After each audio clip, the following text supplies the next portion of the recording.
Hi, my name's Riley Martin, and this is Jack Marcini, and welcome back to the Mars Podcast. We will be giving our thoughts on the film Cars, as well as taking a deeper look into the plot of the film. Let's start off with some fun facts about Cars. Did you know it took them 4 years to make it? And it was such a hit when it came out that it got over $10 billion in merchandise sales. Yeah, and another fun fact I learned after watching the film for the first time with my dad is how heavily the movie is inspired by the historic Route 66 through Arizona and New Mexico. I even learned that the creators took a road trip along it to really get a feel for the small town, so they can really put that feel into the movie. Wait, what? I didn't even realize that. Anyway, let's get into the synopsis of the movie. Yeah, it's a good idea, Riley. The film Cars, starring Lightning McQueen, an up-and-coming race car who has a dream of winning his very first Piston Cup, is on his way to make his dreams become reality at the championship race in California. Suddenly, he becomes stranded along Route 66 in a small desert town called Radiator Springs. This happens around the 21-minute mark.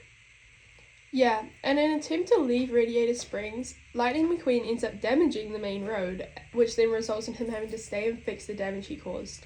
This happened at 29 minutes. Although McQueen was so focused on getting to the race, he ended up meeting a lot of locals, including his best friend, made of the tow truck. The movie is directed by John Lasseter, and I think he does a fantastic job. After reading an article from the Mercury News titled The Passions of John Lasseter, I found one of my favourite scenes that he directed. It was the opening race scene in the movie.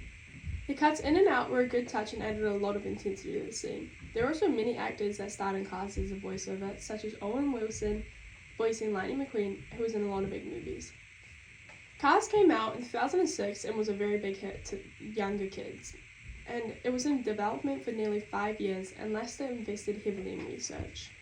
Yeah, that opening scene always scared me as a kid, I ain't gonna lie.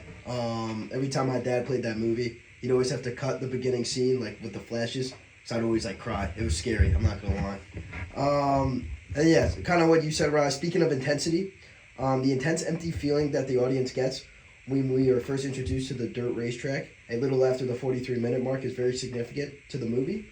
The racetrack along Radiator Springs and the transformation of Main Street are just a few examples of mise-en-scène within this film.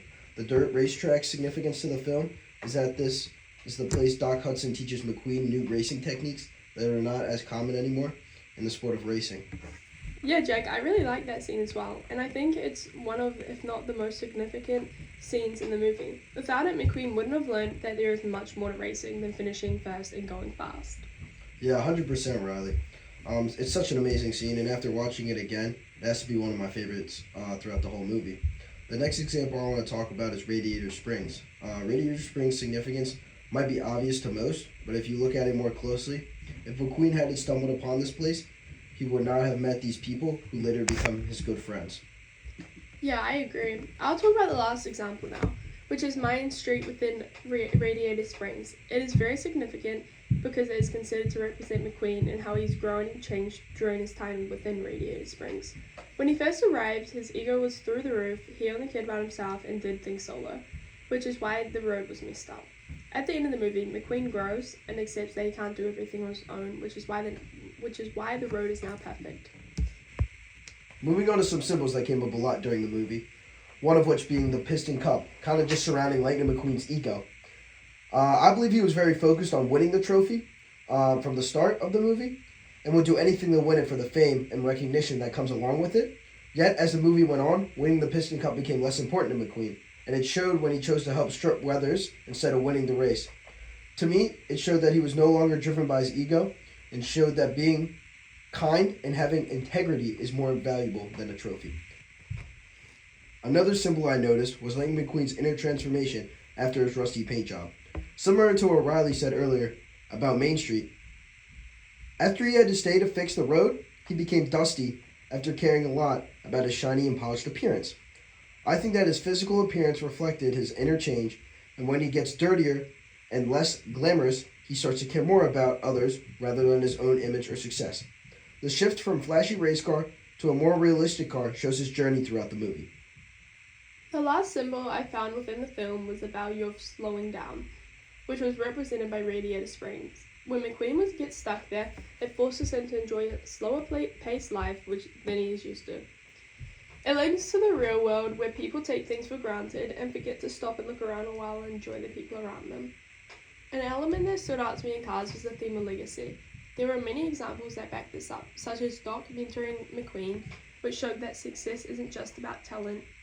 It can also mean having wisdom and experience. Another example of legacy I noticed was the legacy of Piston Cup races. The movie made references to older races like Doc and his contribution to racing history.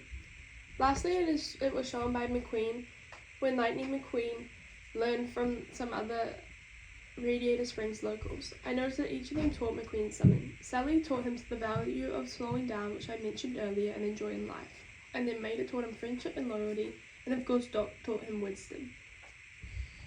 Thanks, Ra. I really like those last points you said about each of the characters.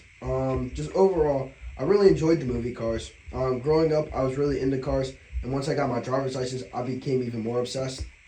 After watching this movie again, I noticed a lot of new details that I hadn't noticed before, and I would think that probably to my class.